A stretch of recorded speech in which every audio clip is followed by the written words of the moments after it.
just encourage everyone to take their seats, please. Make sure you've got your coffees, teas. Okay, this is going to be fun. I know. These great venues just don't have good tables. I've got two legs. I think this is why they've not sat us next to it. That doesn't work. They moved you and me. Do you want to go to the side? And I'll go, you're right. No, it'll be fine. You've got 2 hours of this. Oh, it'll be fine. I think it will be fine. Claire. I think we're all working around that. You've got enough room as well. We'll be right. We'll be right. I'm going to take this jacket off. Yeah, it's going to be... This is it. Yeah. Fine. I don't want to get in your way. Let them know if it's in the way.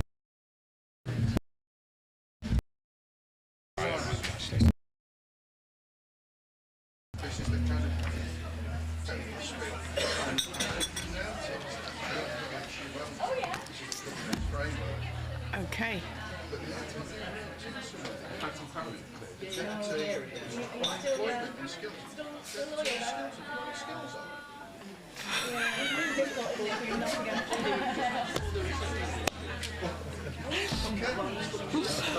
Right. Don't wish to, but let's crack on. Welcome to Pride Park, and for those of you crossing to be here in the stadium of the Rams. This is our 8th meeting of the EMCCA board.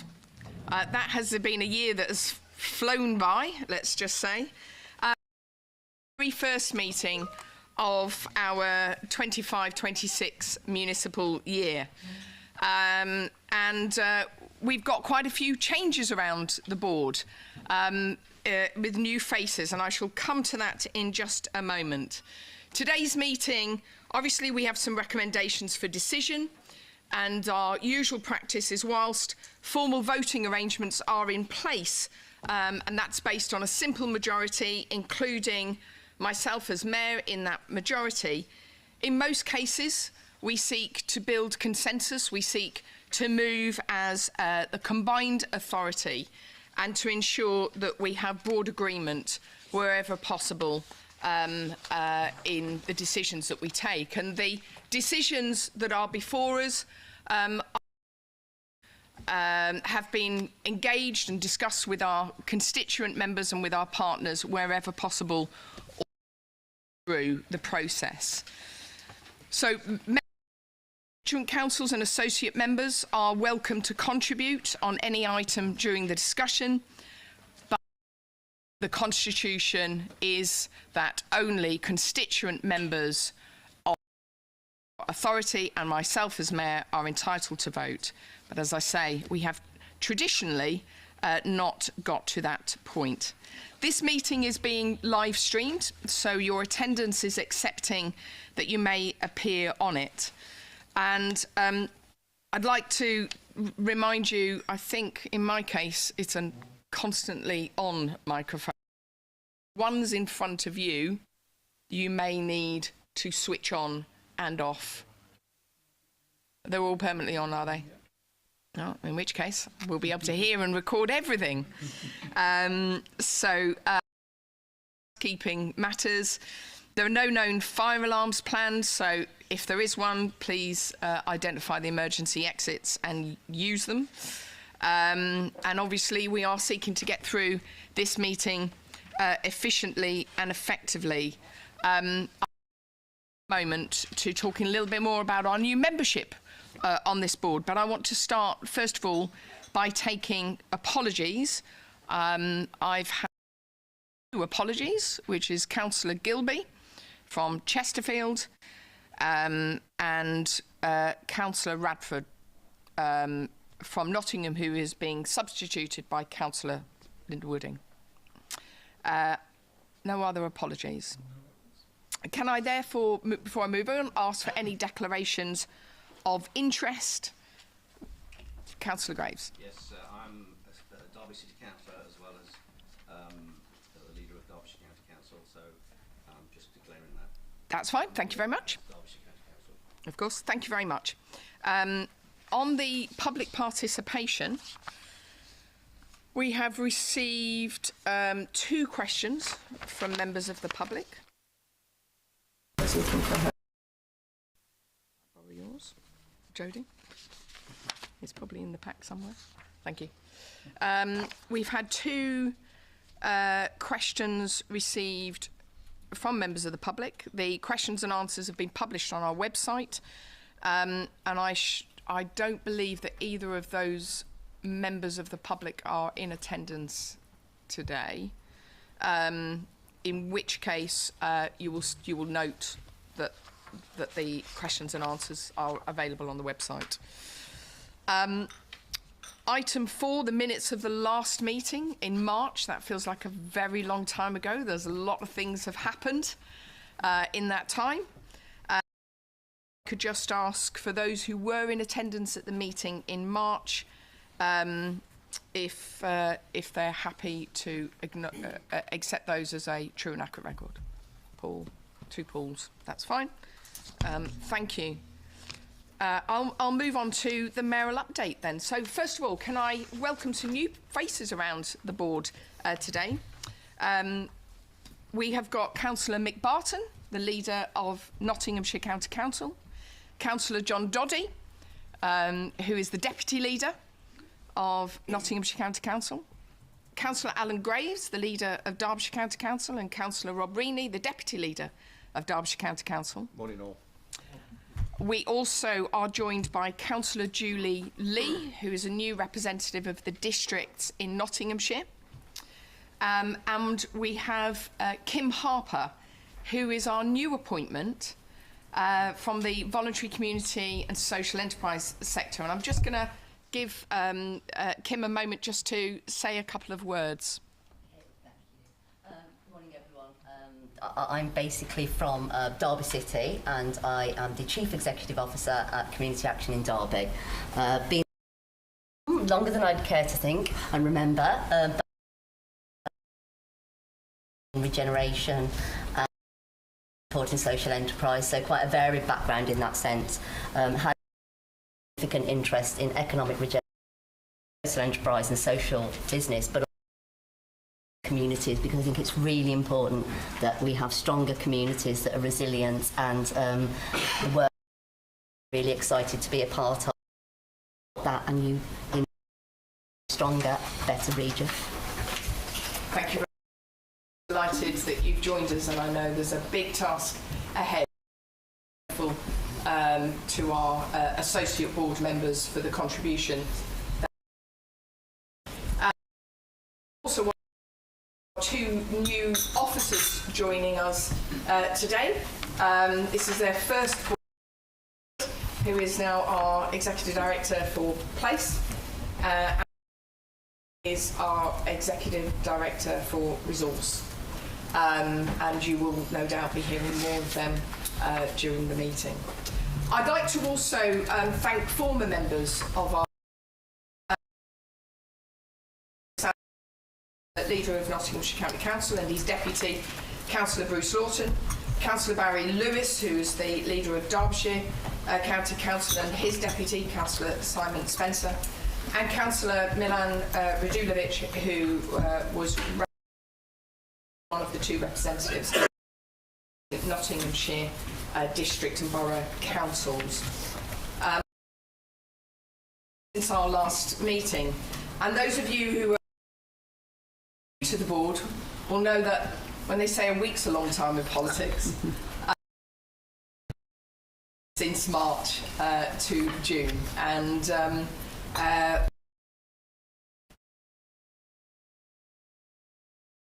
nature about a combined authority, which is that there will always be shifts in the membership throughout a period of a 4-year cycle, either through our constituent members or through those who represent on the district, or in due course those who represent as associates. And as those shifts happen, we must remind ourselves about how we work together and ensure that our new partners are included in the work that we're doing here and feel that they are continuing to contribute to making this region a great region to live in and to work in and to learn in. And whilst we might have very different perspectives at times in terms of coming from different parties, different places, ultimately, I think we are all here because we believe that we want our communities to do better and we want our region to do better. And I hope that that is what will continue to unite us around this board. So it's been just over 3 months since we last met, and I want to just give you a few highlights of what I've been doing, both for the board and indeed for the public who watch or attend this meeting. Of course, most recently, the comprehensive spending review, and we've done very well as a region out of this spending review. And I think that that is a vindication of how hard we've worked as a region to prove to government that we can achieve, not just in the weeks before, but in the months before. And it really is important about how we are perceived externally, not just by government, but by investors. And despite there being different politics represented and different perspectives represented in this region over the last year, we have shown a united position on our ambitions for this region. And that's been rewarded in the comprehensive spending review. Let's be really clear that to get a £2 billion investment for our transport for city regions at a point where we actually don't have a transport plan, we are only just over a year old, is a significant boost in the confidence of this region and the assets and potential that we have. And it is important that every single one of us remembers that that is why we get that investment, is because we are showing that we are prepared to put place above all else. So some of those highlights you will have already seen: £2 billion via the Transport for City Region settlement. Good news for us that the government has extended the £3 bus fare cap until March 2027. Rolls-Royce, here in this great city in Derby, have been selected as the preferred partner to deliver small modular reactors for Great British Energy. Again, a really significant investment for the long term in this city and beyond.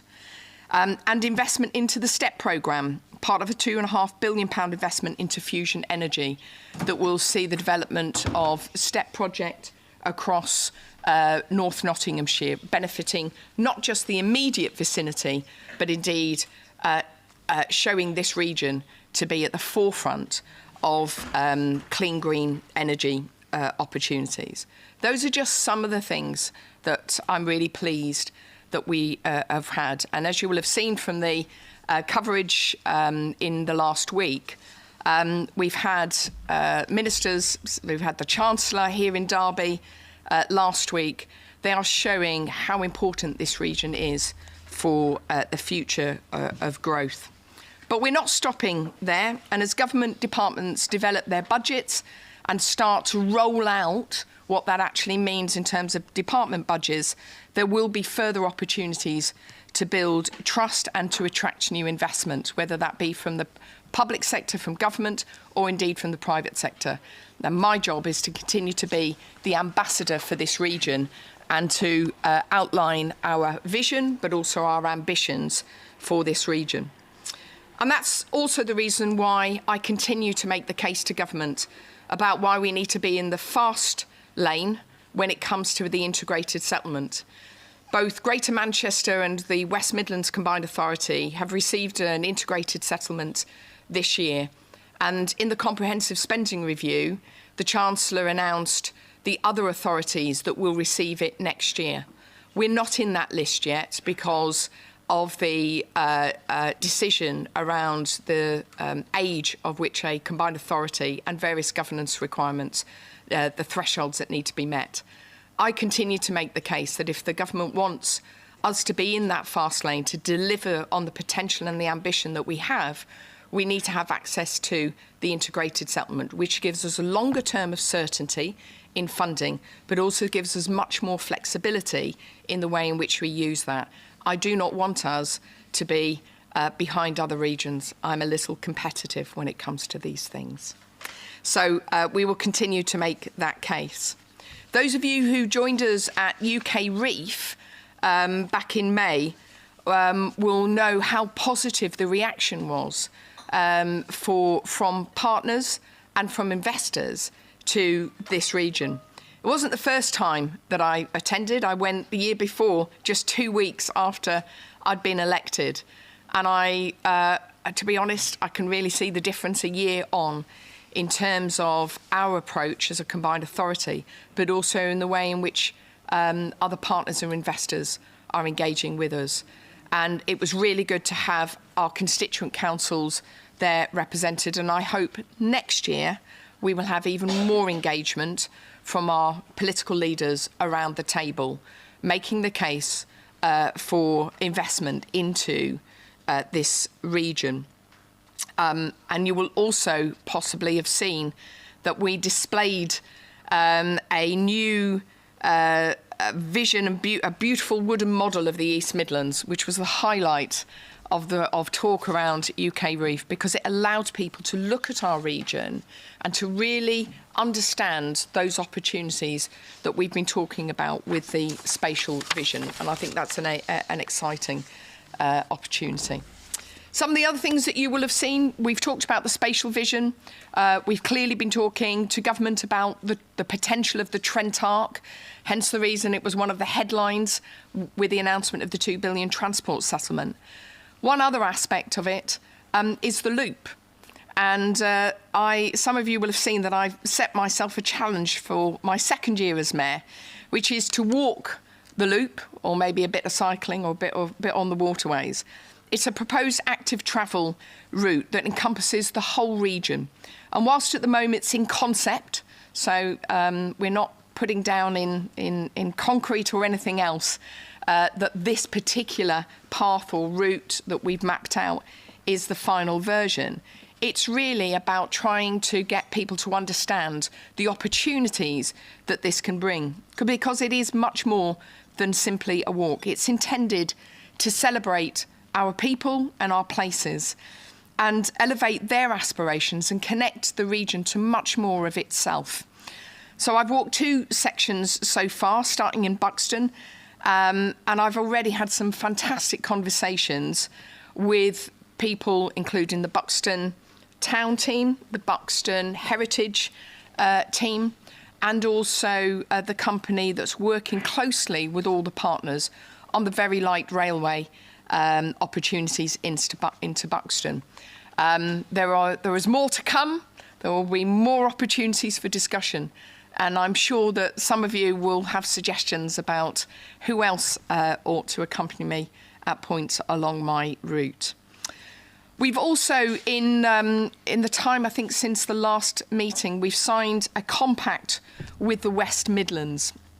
And this is a recognition that sometimes we need to be even bigger than ourselves. Many of you will know that the northern mayors and northern combined authorities were brought together under a Great North headline opportunity, which allows them to think about sometimes the places, not just their own combined authority, but the opportunities for much greater.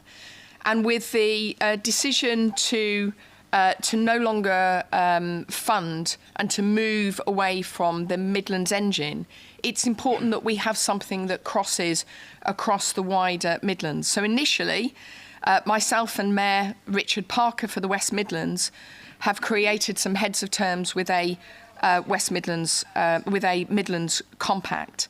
I have also mentioned this initially to the new mayor for Greater Lincolnshire, and encouraging her to view this to see where there are again opportunities where we will work right across the whole Midlands, because clearly there are things that we will want, particularly on transport or cross-border. Step fusion is going to be something that impacts not just this region, but South Yorkshire and Greater Lincolnshire.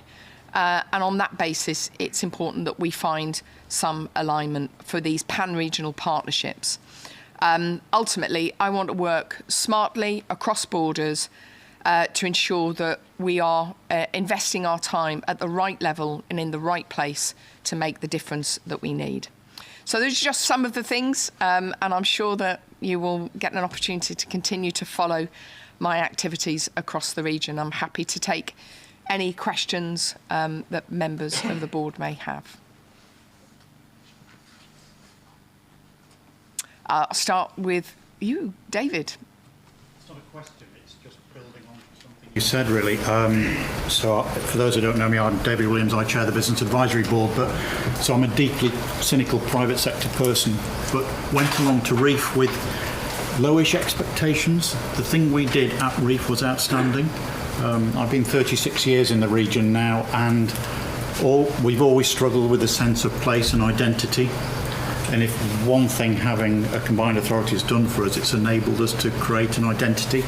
And the physical embodiment of that identity in the wooden schematic of the region was fantastic, because it gave you something to have a conversation around.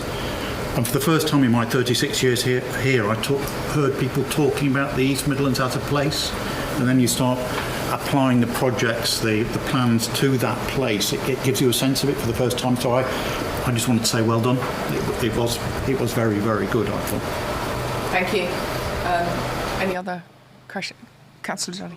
How big eventually do you think the pathway of the loop is likely to be, in miles rather than kilometres? So it's the one that we've mapped out at the moment is 154 miles. I know. I know. Yes. I've done, I think, about over 2 trips. I think I've done about 10 miles of it so far. Yes. So this is why it's a year-long project. But as I say, it's our version of it. So if you look at the spatial vision, and on the wooden map, it doesn't go into much of the Peak District. But I actually started in Buxton, and the first part was to Millersdale, and then last week I did another section which was Millersdale to Monsell Head. So we're building probably wider in order to encompass as much as we possibly can, and I've already had various organisations within the region asking, can I come to them? But they are probably more in the centre rather than around it, so we will work that out at some other point.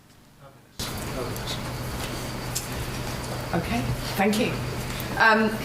Right, if we'll move on then to item 6, which is the Combined County Authority and Committee membership and the substitute appointments. I'm going to invite Jodie Townsend, who's our Interim Director of Law, Governance and Compliance and the Monitoring Officer, to introduce this report. Thank you, Mayor. So I refer to Agenda Item 6 in the board pack. The purpose of this report is to confirm the appointments to the East Midlands Combined County Authority Board of constituent and non-constituent members and substitutes for 25-26. The report further confirms the appointment to the committees of the Combined County Authority Board of constituent and non-constituent members and substitutes for 25-26. Details of appointments made are set out in Appendix A, following the necessary processes being undertaken within each constituent council and at the 2 designated bodies for the appointment of non-constituent membership. The report also provides a brief update on the appointment of the VCSE Associate Member. At the previous board meeting, delegation was given to the Mayor in consultation with the 4 constituent council leaders to complete the recruitment process and make a final appointment. Following that process, Kim Harper was successfully appointed as the VCSE Associate Member and attends her first board meeting this morning. I present the report to board and I'm happy to take any questions. Any questions? Comments? Okay. There's no question. I'm happy to agree. Agree. Thank you very much. We move on then to item 7. Which is the membership of the regulatory committees. I invite Jodie to take us through that. Thank you, Mayor. So refer to item 7 in the board pack. So the purpose of this report relates to the appointments to our regulatory committees These being the Audit and Governance Committee and the Overview and Scrutiny Committee, which of course we are required to have by law. Unlike portfolio committees, which reflect the political balance of the board, these committees require, as reasonably as possible, to reflect the political balance of the 4 constituent council areas combined. The board is asked to approve the political balance calculation set out in 3.5 to 3.11 to report. The political balance calculation has been used using the same formula as 24-25, been shared with our constituent authorities, and no objections have been received. The report sets out at 3.15 the appointments to the regulatory committees for the board to note.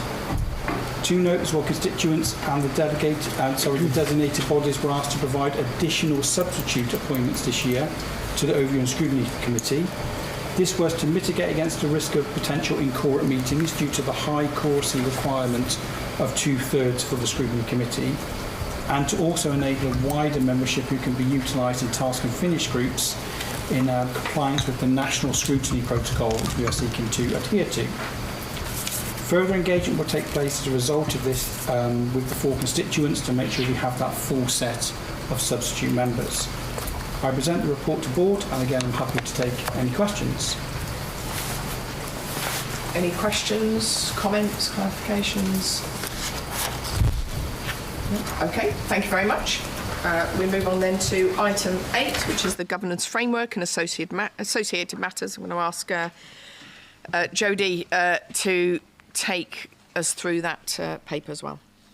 Thank you, Mayor. So I refer to item 8 in the board pack. So this is an extensive report that has a number of purposes. Those purposes include providing you with a summary of the review of governance arrangements and proposed actions that we will take.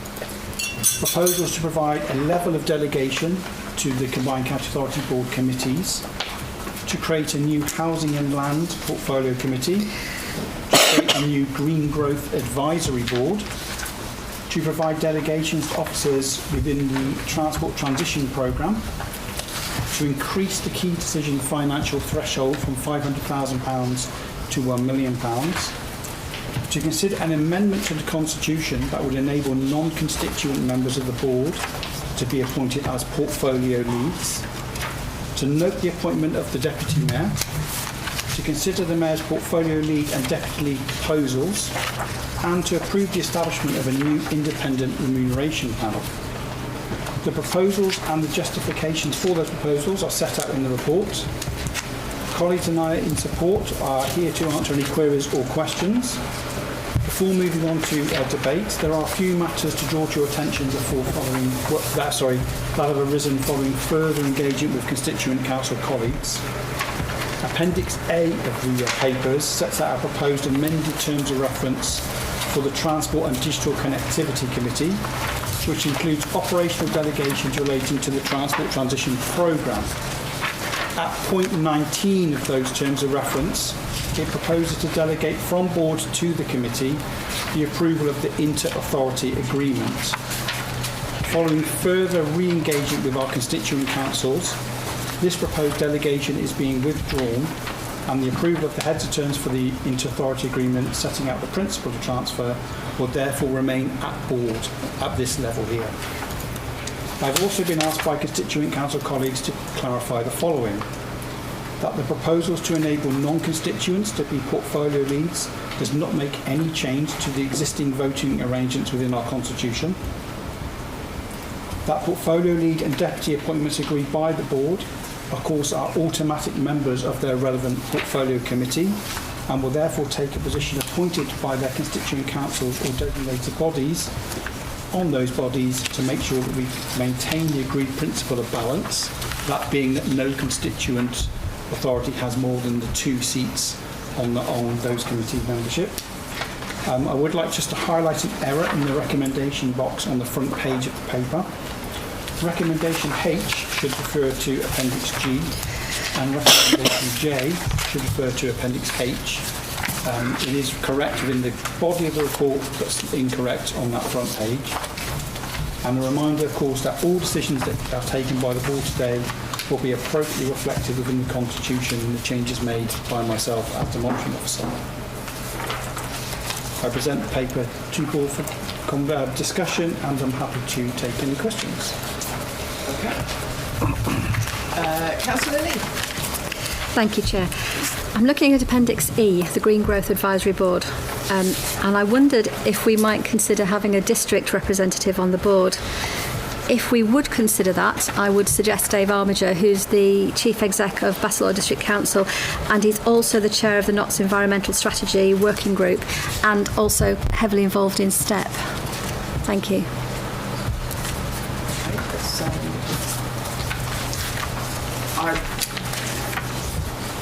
I don't have an issue with that. Whether or not that's a matter for the advisory board to decide when it meets, or we can decide it now, can we?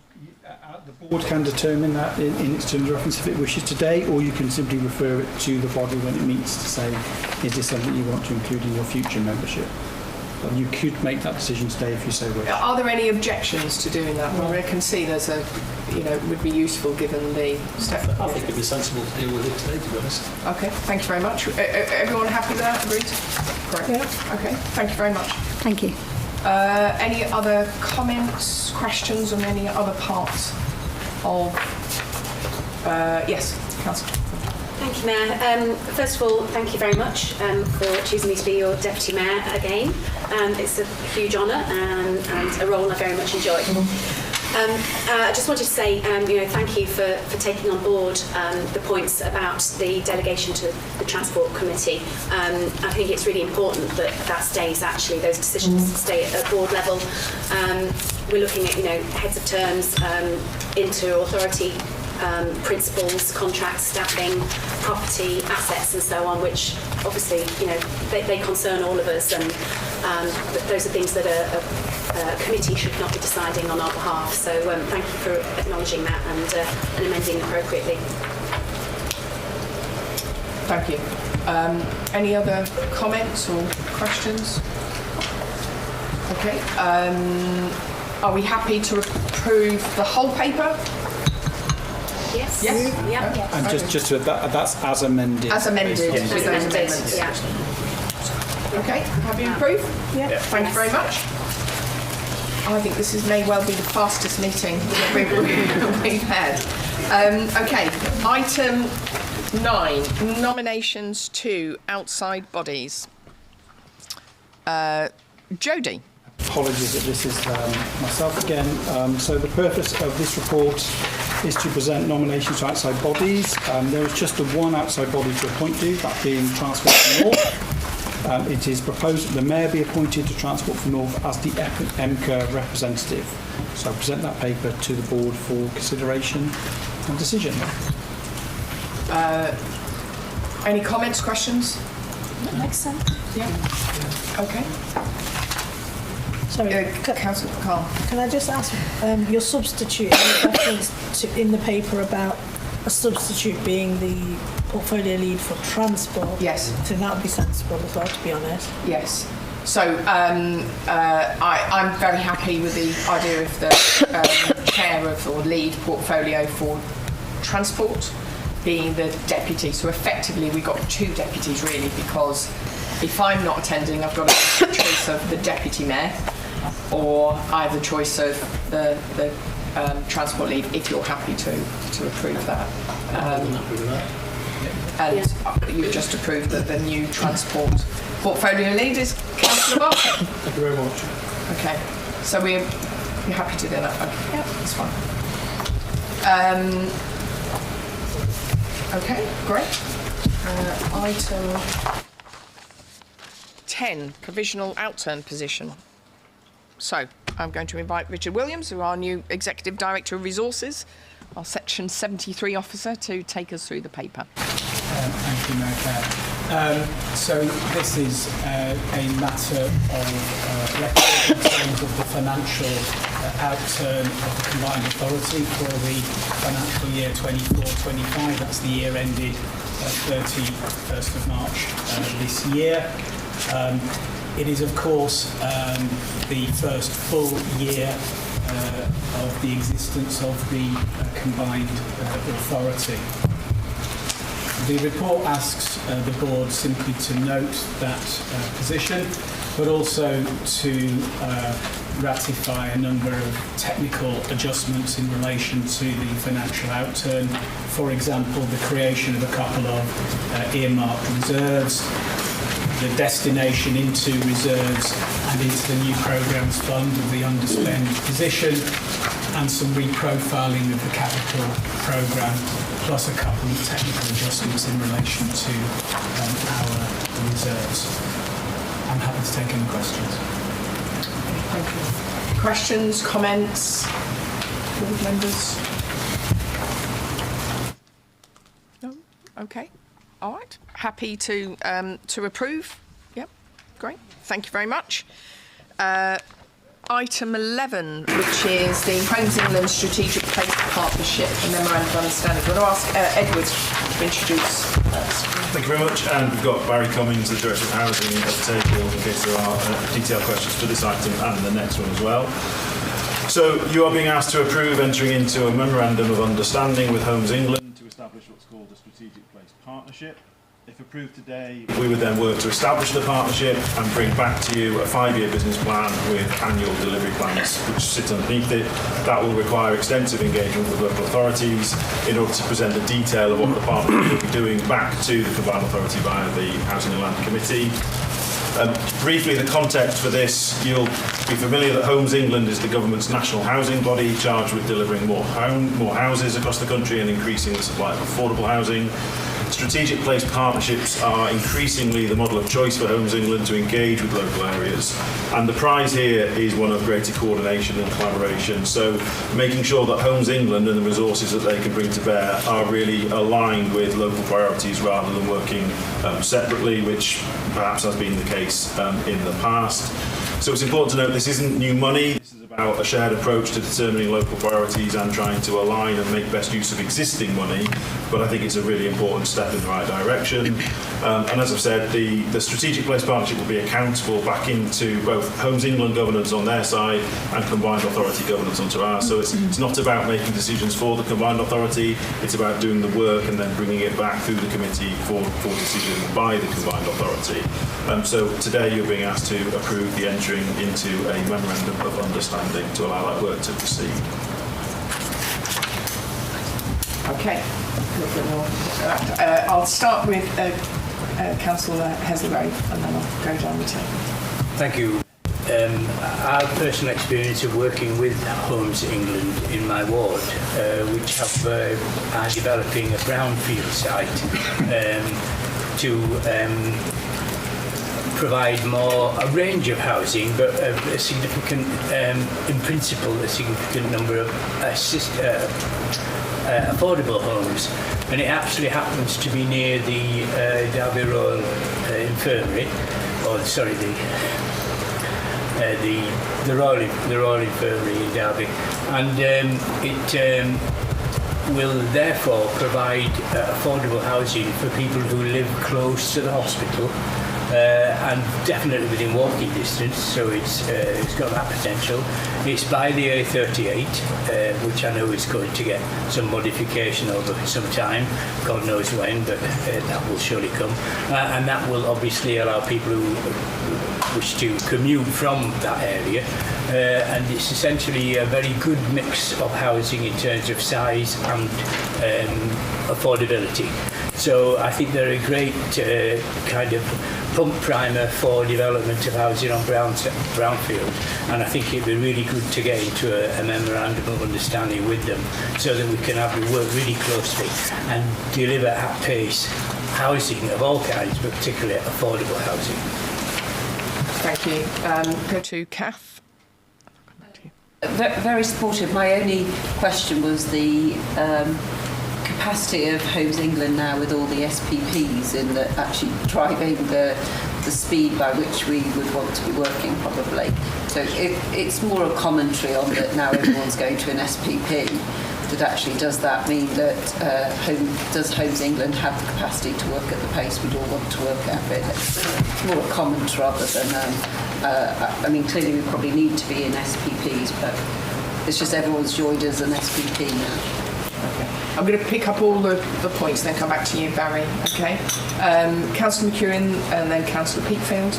Thanks, Matt.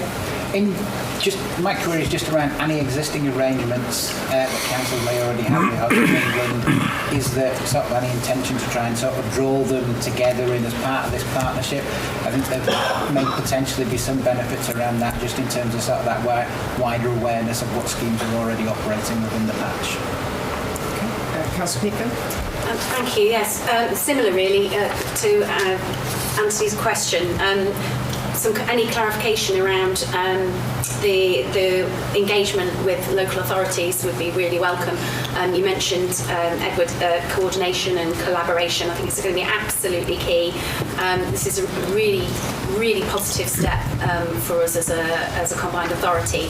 I just want to make sure that we are all talking to each other as much as possible, so that if we do already have projects in the pipeline, that we're not duplicating the work. Thank you.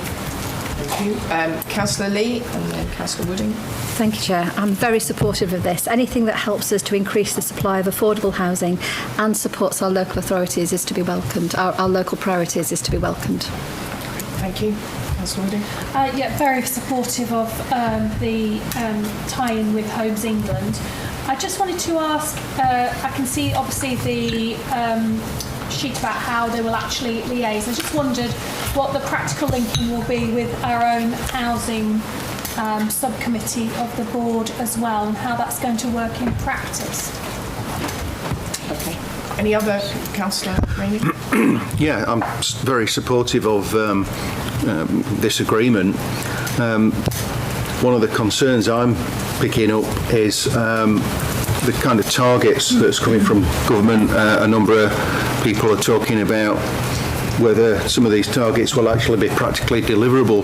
Derbyshire faces something like a 90% increase in terms of housing demand under the government targets. So it's great to have a framework and it's great to have a conversation with Homes England, but we must be on an equal footing. Some of the small districts may struggle with some of these targets, and so it's for me, I view it as a partnership, a negotiation.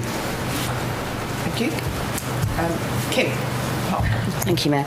I'm very supportive of this. We have worked with Homes England in the past, and I think in terms of housing's impact on the wider determinants of health, it's really important that we link to those local plans. I know in Derby we're undergoing the refresh at the moment, so very supportive.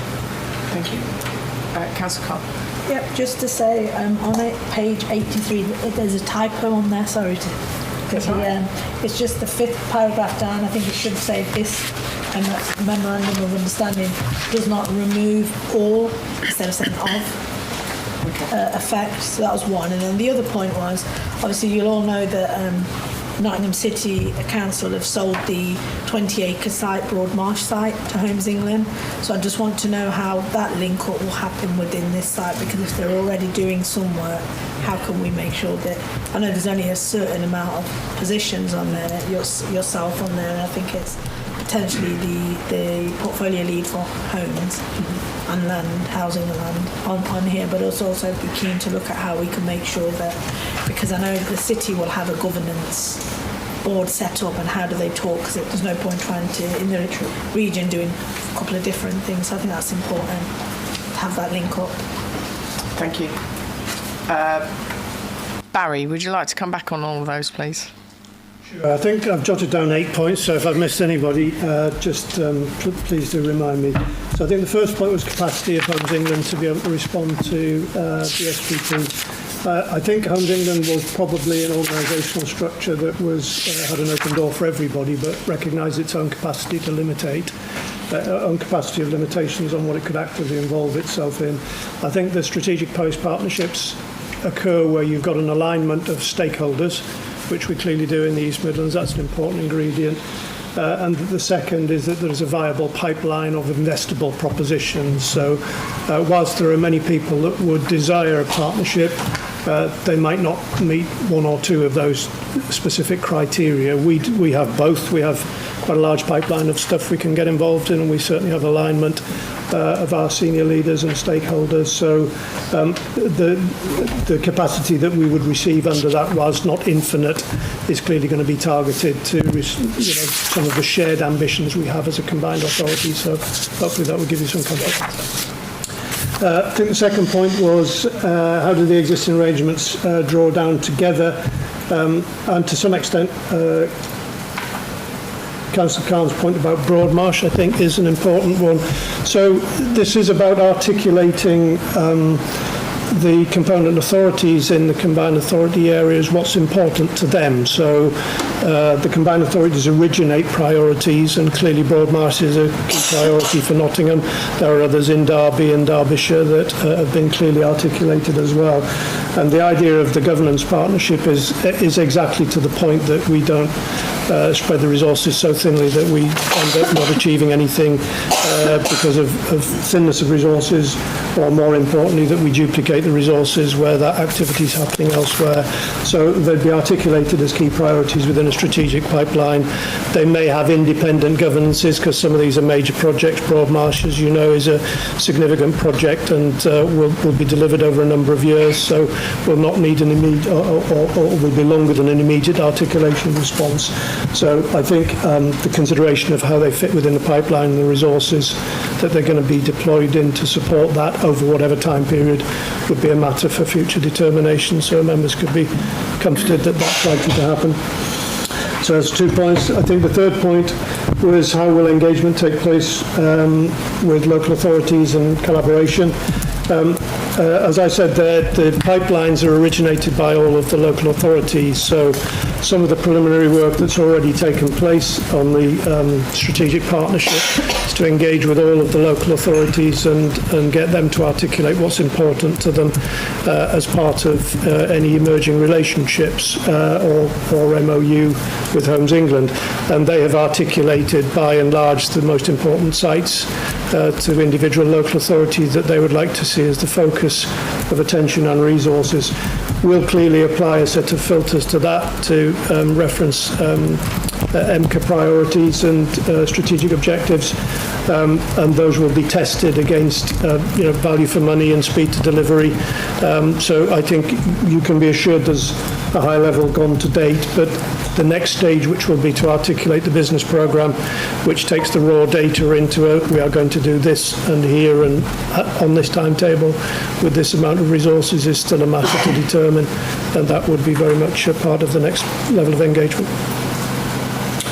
The practical link with the subcommittees and the board, I think, was the next point. The idea would be that the strategic business plan is developed based upon a data-led approach on the sites that have been listed thus far and tested for importance and priority, and then that would then ultimately be shared with the Housing, Land and Committee Board, who will then determine from their perspective its appropriateness to continue with those as listed priorities. That would then become a matter of record. That governance will equally flow through on the Homes England side with their independent governance. If there is a mutual agreement to that, then effectively that will become the business plan, which will be reviewed by the Housing and Land Committee.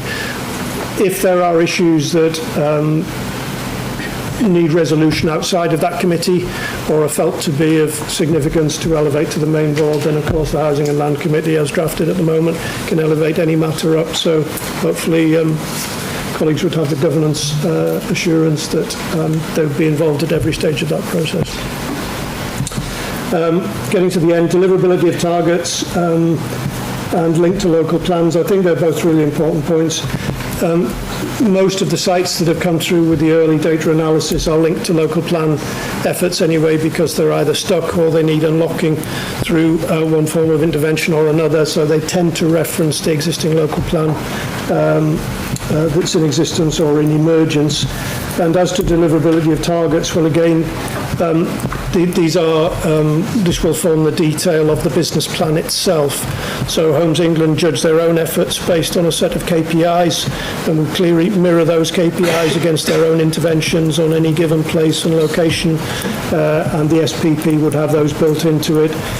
We will reference those KPIs with their own as they develop and emerge through the combined authorities governance, with the idea being to make sure that we get good value for money, positive delivery in a timetable that everybody can be assured of is realistic. I don't think I've missed anything, but please do correct me if there's an unanswered question. That's right. Thank you. Any other comments, questions? Okay. Are we happy to approve? Thank you very much. We'll move on to item 12, which is the Brownfield Housing Fund. Did you want to open up again, Edward? I'll do the intro and you can point the really hard stuff at Barry. Brownfield Housing Fund, item 12. So this report updates you on the delivery of the current Brownfield Housing Fund and seeks a continuation of the delegations that have been in place to allow us to administer the remainder of the current programme. If the previous item was how we'd like to work more going forward, this item probably is more around what are some of those very restrictive funding pots that come down with a specific set of rules needing to be spent by a specific period of time, and that drives a lot of the behaviour. So it's probably something that we would like to move away from if we could. However, it's a lot of money, and it's important that we spend that money well and that we demonstrate a track record of delivering back to government. So EMCCA was given £16.8 million of Brownfield Housing Fund to deploy on schemes in the region that meet those strict criteria, and what that really means is being in contract by the end of March 26 and being on site, a meaningful start on site by March 27. So deliverability is a key feature here. The report provides updates to you in terms of delivery of the schemes previously agreed, where they're up to in the process, the decisions taken under the existing delegation since the last report to board. It notes that 3 schemes are moving from the reserve pipeline into the main programme, so commencing now due diligence and the applicants really spending money on the process to move towards hopefully approvals. And collectively that leaves an unallocated sum of £1 million. So nearly all committed, but a lot of work to be done as schemes move through due diligence, hopefully into contract. And so that's really the final point, that if this programme is going to need to continue to be actively managed, as inevitably costs and timelines do change, it's important that we're able to move things from the reserve pipeline through in order to try and hit the money and not return money and move it to the region. Hence really why we are asking you to extend the existing delegations that have been in place to the Mayor in consultation with the 4 constituent local authority leaders in order to allow any necessary decisions to be taken. Thank you. Any questions or comments on that? Councillor Graves? Thank you. You mentioned the threat of a clawback if the money's not spent in time. So maybe you could expand on what checks and balances will be put in place to ensure that the project funding is spent. To take Councillor Peacock. Thank you, Mayor. I'm aware of the restrictions of this pot of funding and that have made it quite difficult. Completely understand that.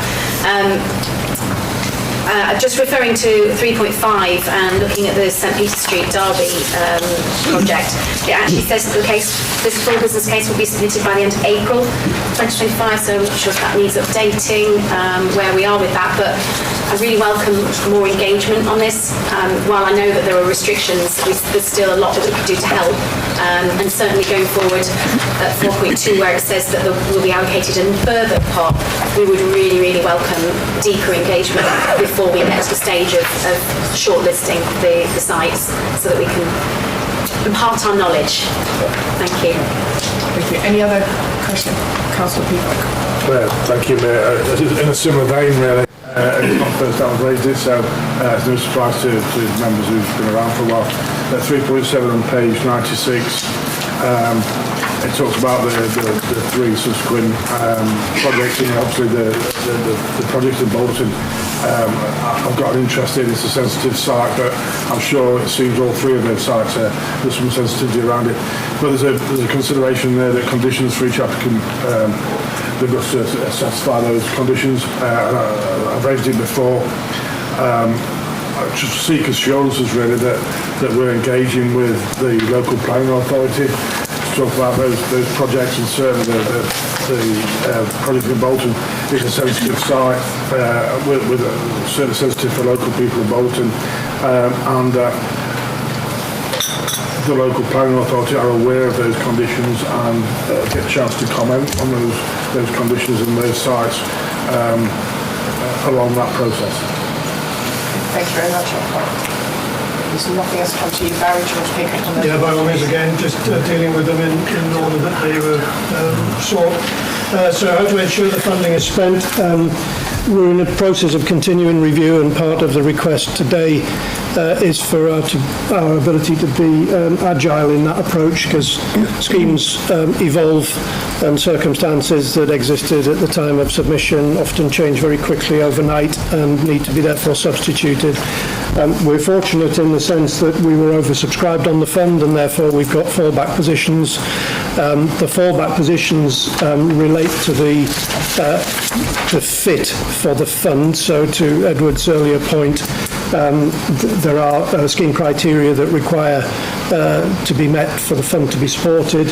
So all of the schemes that are shortlisted or that are moving up the pipeline are schemes generally that will fit that criteria and can be delivered in the timetable. At the moment, there is nothing to suggest that we would not be able to meet that timetable, because that's a continuous process. It's a continuous process of evolution to make sure that we're properly subscribed to A, the fund, and B, that they're moving appropriately along the due diligence challenge. I think the second question, which is slightly related, or the third question, sorry, which was the St Peter's update. It was expected that we would conclude St Peter's by the end of April, although this report was written some time ago.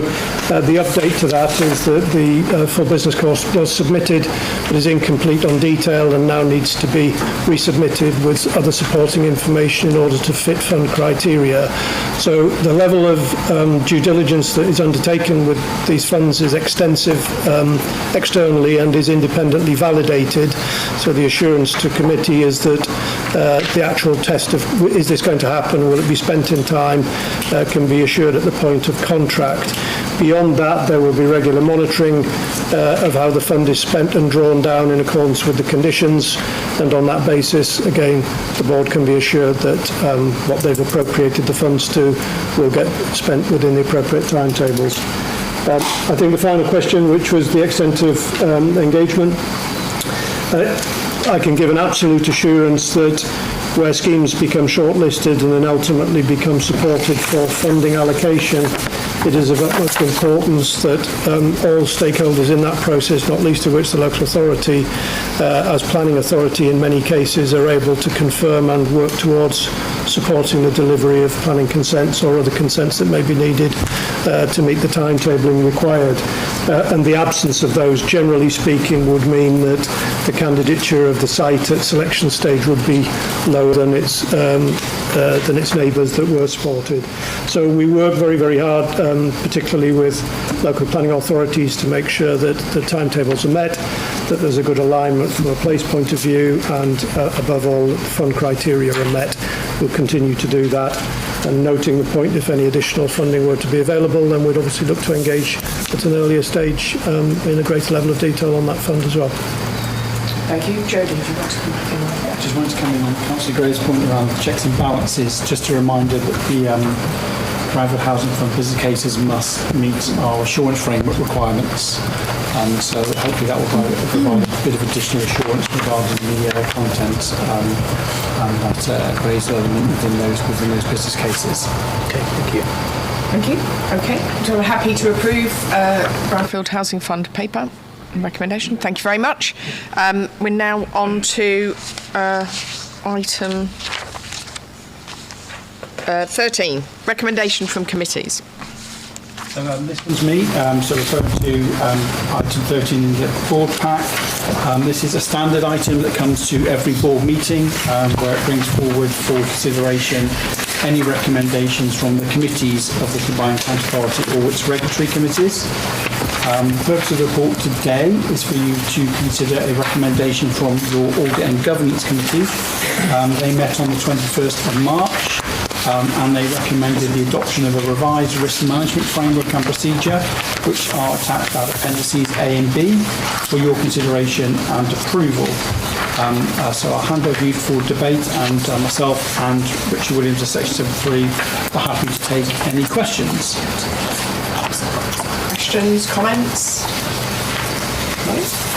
Okay, you happy to approve the recommendations? Yes, thank you. Item 14, transparent decision making. Jodie. Thank you. So again, this is a standard item at EMCCA that we have developed within our constitution. It's an additional transparency measure to make sure that all officer decisions, mayoral decisions and urgency decisions that have been taken since the last meeting of the board are set out again for you to see. There have been 3 officer decisions and 1 special urgency decision taken since the last meeting of the board. Details of these, the links to them are set out in the paper. All of these decisions were taken in compliance with the Constitution and, of course, open to the scrutiny calling process. None of those decisions were, of course, called in. You were asked to note the content of the report, but happy to take any questions. Any comments, questions? This is an additional item that I don't think other combined authorities do. But we felt that it was part of our evolving transparency to ensure that we were able to highlight any of those decisions that have been taken in between boards. No questions, comments? Councillor Peter. Just a comment to welcome the transparency, really. Considering we've raised the decision-making threshold up to 1 million in line with other local authorities, it's really, really important that we have sight of this in between times. So thank you for that. Thank you very much. So that concludes the board agenda for today. Can I thank everybody for their participation, for their engagement in it. Can I remind the constituent council members, leaders, that we have an appointments panel. We are given the timings now. We're going to move that forward and have that now in the Corolla room, and then invite you to join us for lunch, and lunch has been brought forward as well. And then responding to the fact that we have new members around the table, we are going to do a quick tour. I know for some of you it's a bit like Coles to Newcastle, isn't it, Councillor Graves? But for some, having a little look around Derby will be new about some of the things that are going on there and the opportunities. So there is a tour after lunch, which we will be getting on a bus here, and it will take us around the city to just look at some of the new development, but also some of the potential opportunities. And given the investment potential in the city, I think that would be very helpful for this board and indeed for our officers. So if I can close the meeting, thank you all. Look forward to the next meeting, which is scheduled for the 21st of July. We don't have a venue yet. But I'd like to thank Derby Pride Park for hosting us today, and look forward to our next meeting. Thank you very much. Thank you. Thank you.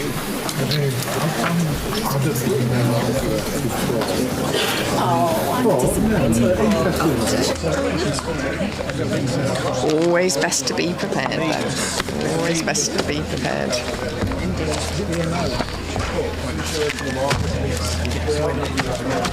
Give you all of those back. They're all yours. So we're going to go straight down? Yes. Yeah. So don't let them go anywhere else in case they might realise. Do you want to round up? Yeah, round them up, because otherwise they might wander off and not realise where they've got to go. I just want to